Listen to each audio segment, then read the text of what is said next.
Everyone, the Vartika show की रसोई plus में आप सभी का बहुत बहुत स्वागत है।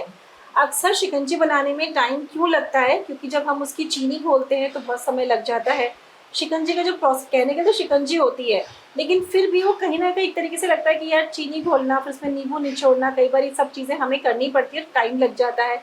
अगर आपको मैं ऐसे इंस्टेंट तरीका बता दूँ कि इंस्टेंट शिकंजी पाउडर अगर हम आपको बनाना सिखा दें, इससे आपकी शिकंजी एकदम इंस्टेंट बनेगी और जल्दी से बन जाएगी और काफ़ी टेस्टी भी बनेगी। और जिस समय पे अगर आप इसको ये टाइमली ये पाउडर बना के रख लेती हैं, और जिस समय आपको लग रहा हो कि वर्तिका तेज़ गर्मी है, बहुत सारे घरों में तो मैंने हालात ये देखे कि तेज़ गर्मी में अगर नींबू महंगे हो जाते हैं तो लोग लाना बंद कर देते हैं, जबकि देखा जाए तो नींबू विटामिन सी से भरपूर है, हमारी सेहत के लिए अच्छे होते हैं। अगर आपको ऐसा लगता है तो आप इस पाउडर को इस वजह से भी बना के रख सकती हैं, और साथ में शिकंजी जो है वो इंस्टेंट बन जाएगी, तो और आपका जो काम है उस समय काफ़ी कम हो जाएगा। सत्यभामा जी, जब आपने मुझे कहा कि वर्तिका शिकंजी का पाउडर बना के मैं रखूंगी, तो ये इंस्टेंट हो गई, वरना चीनी वगैरह घोलने में कई बार टाइम लग जाता है। हाँ वर्तिका जी, ये एक बार की मेहनत है, लेकिन फिर मतलब कि महीनों का आराम है। हाँ, और महीनों का आराम भी है।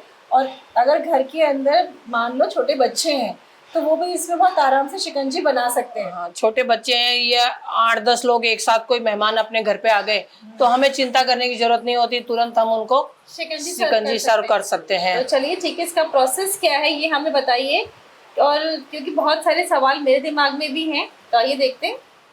तो वर्तिका जी, ये वैसे तो एकदम सिंपल प्रोसेस है इसका। जो ये नींबू होता है, नींबू का रस निकालिए। अच्छा, ठीक है ना?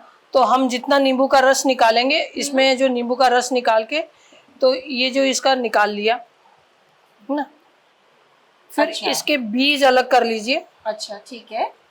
ऐसे करके आप इसका बीज अलग कर लीजिए, है ना।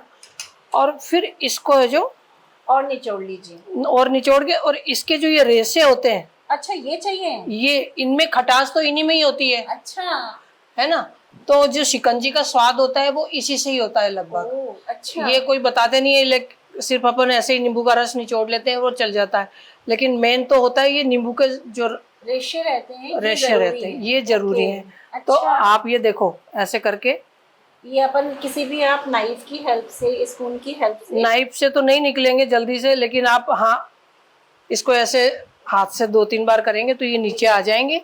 फिर आप इसको हल्के से इसे निकालने का तो इस मतलब ये है कि जो इसके रेशे हैं वो भी हमें चाहिए। हाँ, तो इसके रेशे को भी काम में लेना है, साथ में रस लेना है। सत्यभामा जी, इसकी कोई मेजरमेंट है? हाँ ये मेजरमेंट है। जैसे 1 कप 1/4 मैंने नींबू का रस लिया है, रेशे वाला, तो उसकी तिगुनी चीनी लेनी होती है। 1/4 से जस्ट 3 गुना। हाँ, जैसे जो भी आप कोई भी कटोरी ले लीजिए, उसको नाप लीजिए जितना वो भरता है, चाहे छोटी हो बड़ी हो, जितना आप बनाना चाहें। तो जिस नींबू के रस से जितना आप लेंगे, नींबू के रस से तिगुनी चीनी उसी कटोरी से या मेजरमेंट से आप नाप लीजिए। तो जैसे अगर आपने 1 कटोरी नींबू का पानी लिया, ये रस लिया, तो 3 कटोरी आपको चीनी के लेने हैं। हाँ, उसी मेजरमेंट का, उसी मेजरमेंट का। क्या करना है? अब क्या करना है वर्तिका जी, नींबू और चीनी को एक साथ मिला लें।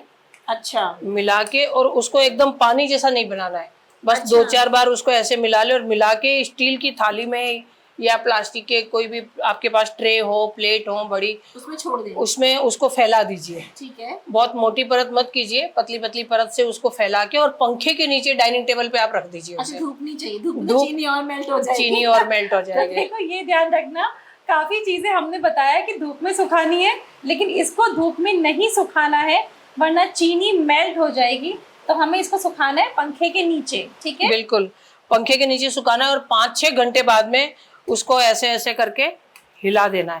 तो आप देखेंगे दूसरे दिन सुबह तक 2-3 बार हिलाएंगे तो इस तरह की ये गांठ बन के तैयार हो जाएगी। बिल्कुल, जैसे चीनी जो है वो क्रिस्टल बन गई नींबू के रस में। और ये बिल्कुल, लाओ इसको तो एक बार टेस्ट करती हूँ कैसा टेस्ट आएगा चीनी और साथ में। ये तो पता है ऐसे अच्छी लग रही है। खाना मत, चीनी बहुत नुकसान करती है। नहीं बट पता है, सच्ची बता रही हूँ, मजाक नहीं कर रही, बहुत अच्छा टेस्ट आ रहा है इसका। अब तो क्या करेंगे? ये वर्तिका जी, इसको दूसरे दिन तक लगभग ये इस तरह के फॉर्म में आ जाती है। तो आप उसको चक्कू से, चम्मच से 2-3 बार इसे हिलाते रहेंगे। तो ये पहले तो ये पानी पानी सा लगेगा, लेकिन दूसरी तीसरी बार में ये इस तरह से ये गांठ के फॉर्म में आ जाएगी। ठीक है। जब गांठ के फॉर्म में आ जाएगी तब आप इसको मिक्सी में डालिए। अच्छा, तकरीबन कितने दिन लगेंगे ऐसा प्रोसेस? दूसरे दिन हो जाता है, करीब दूसरे दिन हो भी जाता है? हो भी जाता है। हाँ? पंखे के नीचे हम रखते हैं, हाँ। 3-4 बार इसको उलट पुलट करते हैं। जैसे 5-6 घंटे बाद हमने इसको चम्मच से, मैंने बताया ना आपको, चम्मच से, चाकू से या पलटे से। ठीक है। बड़े में आपने लगाया है तो पलटे से उसको पलट दीजिए, छोटे में आपने थोड़ा किया है तो चम्मच से कर दीजिए, है ना। इस तरह से 2-3 बार उसको पलटेंगे। रात को आप छोड़ दीजिए, सुबह देखेंगे आप तो काफी हो चुका होता है। और इस तरह से इसको ये, ठीक है, तो मिक्सी के जार में हम इसका पाउडर बना लेते हैं। बिल्कुल, अब इसको ये मिक्सी के जार में हम इसका, ये वर्तिका जी मैं पीस के आपको बताती हूँ। ठीक है। ओह, कितना फाइन पाउडर बना सकते भामा जी। ओह, ये वर्तिका जी देखो, मैंने पीस के और भर लिया है ना। और कितना फाइन पाउडर बना है। हाँ। कौन बोलेगा कि ये नींबू और चीनी का पाउडर है।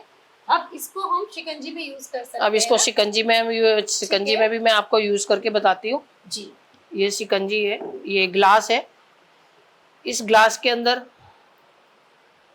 अब, अच्छा, एक ग्लास में 2 चम्मच बहुत है? बहुत है। अब साथ में अगर आप काला नमक डालना चाहती हैं, धनिया, जीरा है, भुना पिसा जीरा है, चाट मसाला है, वो सब आपकी इच्छा पर डिपेंड करता है। वरना नींबू चीनी तो देखो हमने आपको दे ही वर्तिका दिया जी है। बहुत ज्यादा कुछ डालने की जरूरत नहीं है। हम जैसे देखा इन्होंने कितनी आराम से यहाँ से पाउडर उठाया और डाल रही है। ऐसे आप अपनी किचन में भी कर सकती हैं। जब सारे पाउडर बन जाएंगे तो आपको ये लगेगा कितना इजी हो गया। ये करी पत्ता है, ठीक है, ये पुदीने का पाउडर है। ओके। कभी कंफ्यूजन हो तो थोड़ा सा स्मेल करके देख लीजिए। ऐसा हाँ। सारे हरे हरे रंग के हैं, स्मेल कर लेंगी तो ये पता लगे। पुदीने का पाउडर है जी। और कुछ डालने की जरूरत नहीं है। थोड़ा सा नमक डालिए, काला नमक, ये थोड़ा सा काला नमक, ठीक है।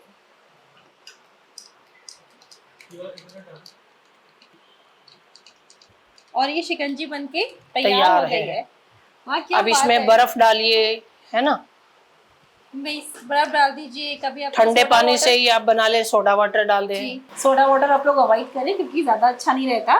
तो ये शिकंजी बन गई है नींबू की, साथ में इसमें डाला है हमारा होममेड पुदीने का पाउडर और थोड़ा सा काला नमक।